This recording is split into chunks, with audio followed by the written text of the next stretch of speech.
La plénière de la Chambre basse du Parlement a examiné le jeudi 31 octobre 2024 le projet de loi de finances exercice 2025 porté par la chef du gouvernement Judith Suminwa-Tuluka. Dans sa communication, le président de l'Assemblée nationale, le professeur Vital Kamerhe, a invité l'exécutif national à la redéfinition de la place de ressources naturelles dans l'économie nationale sans sous-estimer le secteur extractif, car, a-t-il rappelé, la dépendance excessive de ces ressources expose la nation aux nombreux risques. N'est-il pas opportun de commencer à envisager ces ressources non comme le socle principal de notre économie, mais plutôt comme une prime de la nature, un bonus de cette dernière? Cela ne signifie pas que nous allons sous-estimer l'importance du secteur extractif dans la définition de l'espace budgétaire national. Au contraire, il s'agit de rationaliser et d'optimiser l'exploitation de nos ressources en garantissant une gestion transparente et efficace, tout en maximisant les retombées économiques et sociales pour la population en général. Je m'inscris dans la ligne qui consiste à focaliser nos efforts sur la relance de l'appareil productif national pour assurer une croissance durable et résiliente. La dépendance excessive aux ressources naturelles nous expose à de nombreux risques.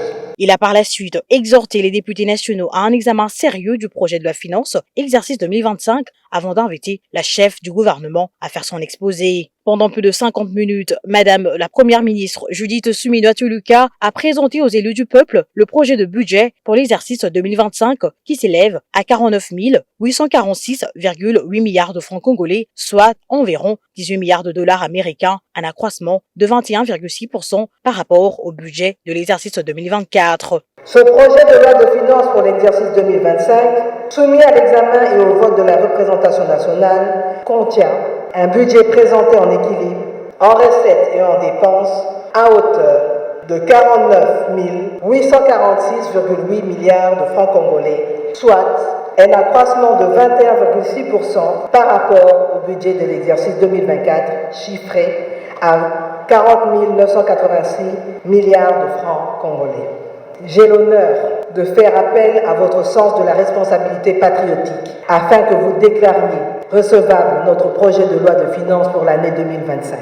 Parmi les priorités de ce projet de loi de finances figurent notamment l'accroissement de crédits d'investissement, le renforcement du secteur de la sécurité avec une augmentation de 25,2%, la poursuite de grands projets tels que le PDL 145 territoires et la construction du pont en eau profonde de Banana, l'investissement dans les infrastructures avec la construction de la route nationale numéro 2 Mbuji-Mayi-Bukavu et la modernisation de certains aéroports, ainsi que la gratuité de l'enseignement et la couverture santé universelle. À suivre le chapelet d'interventions des élus nationaux aussi brillantes que pertinentes, les recommandations les plus récurrentes ont été l'amélioration de conditions de vie de la population, la poursuite de la lutte contre la corruption, l'augmentation du budget de la défense dans l'optique de la préservation de l'intégrité territoriale, l'augmentation du budget alloué à l'amélioration des infrastructures, pour ne citer que cela. Quand vous entrez en profondeur dans l'enveloppe de rémunération, il y a un souci. Je vous donne un exemple. Le salaire moyen d'un agent qui travaille au ministère du Budget est de 1 000 $. À contre, moins de 100 $ pour les agents qui sont au ministère de l'Intérieur, ministère de la Défense et ministère de l'EPST.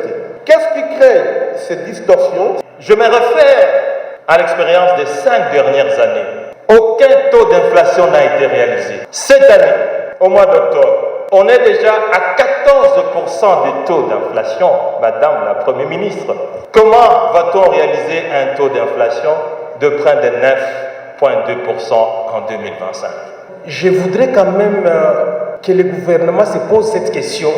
Où se passe tout cet investissement quand nous passons de 5 milliards jusqu'à 17 milliards aujourd'hui? Est-ce que ces investissements sont allés droit dans les paniers de la ménagère? Je ne pense pas.